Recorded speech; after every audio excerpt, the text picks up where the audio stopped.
भूतिया ट्रेन का खौफनाक सफर। रात के 12 बजे का समय था।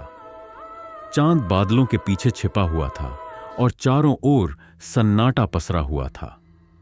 रमेश, एक मध्यम वर्गीय युवक जो अपने गांव से शहर नौकरी के लिए जा रहा था, ने आखिरी ट्रेन पकड़ने का फैसला किया। यह ट्रेन काफी पुरानी थी और इसे लेकर गांव में कई डरावनी कहानियां मशहूर थीं। कहते हैं कि इस ट्रेन में सफर करने वाले लोग कभी कभी गायब हो जाते हैं या उनके साथ अजीब घटनाएं घटती हैं। रमेश को इन बातों पर ज्यादा विश्वास नहीं था। वह सोचता था कि ये सब मनगढ़ंत कहानियां हैं।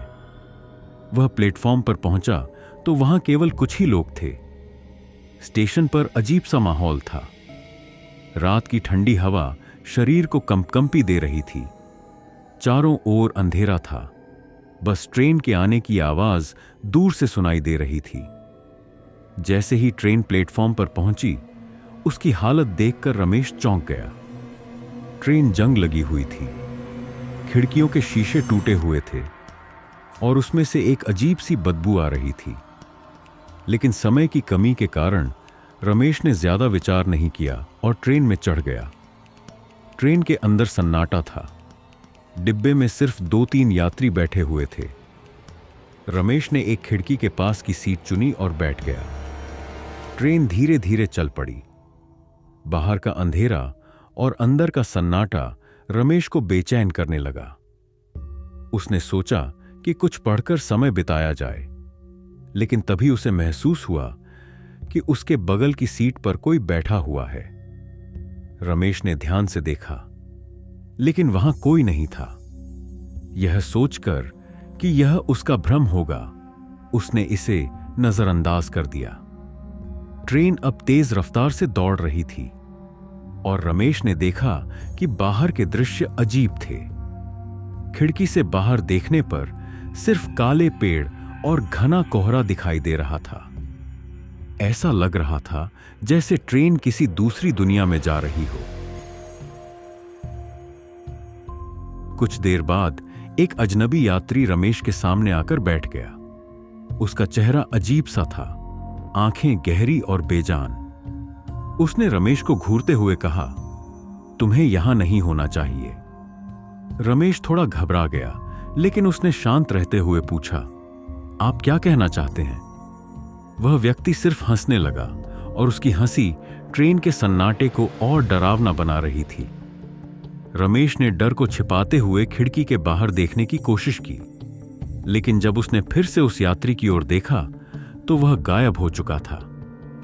रमेश ने महसूस किया कि ट्रेन में तापमान अचानक गिरने लगा।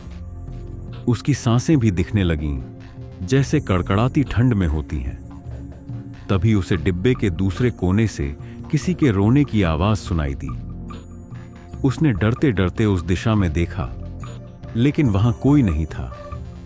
जैसे ही ट्रेन एक सुरंग में दाखिल हुई, डिब्बे की लाइट्स बुझ गईं। चारों ओर घुप अंधेरा था।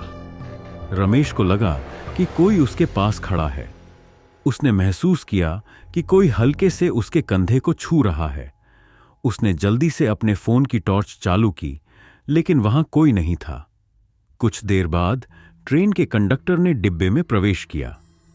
उसकी वेशभूषा भी काफी पुरानी और धूल से भरी हुई थी।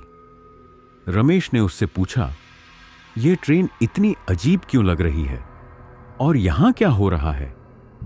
कंडक्टर ने गहरी आवाज में कहा, यह ट्रेन एक श्रापित ट्रेन है। सालों पहले इसी ट्रेन में एक हादसा हुआ था। ट्रेन पटरी से उतर गई थी और उसमें सवार सभी यात्रियों की मौत हो गई थी। कहते हैं कि उनकी आत्माएं अब भी इस ट्रेन में भटकती हैं। जो इस ट्रेन में सफर करता है वह कभी भी अपनी मंजिल तक नहीं पहुंचता।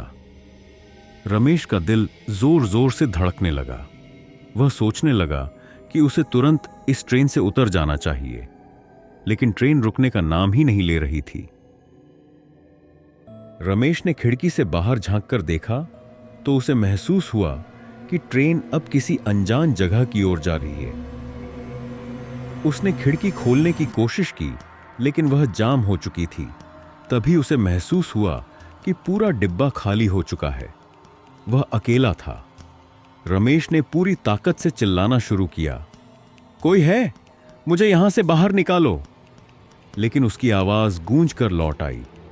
अचानक डिब्बे के हर कोने से अजीब आवाजें आने लगीं।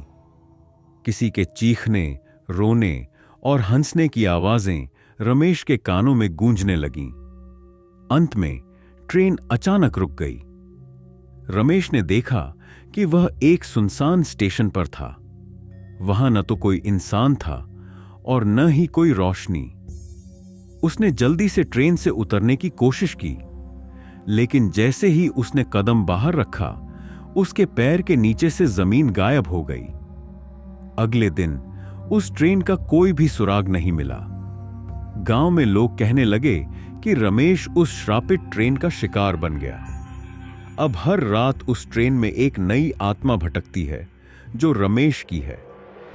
कहते हैं कि जो भी उस ट्रेन में सफर करता है उसकी मुलाकात रमेश से जरूर होती है और वह हमेशा यही कहता है, तुम्हें यहां नहीं होना चाहिए।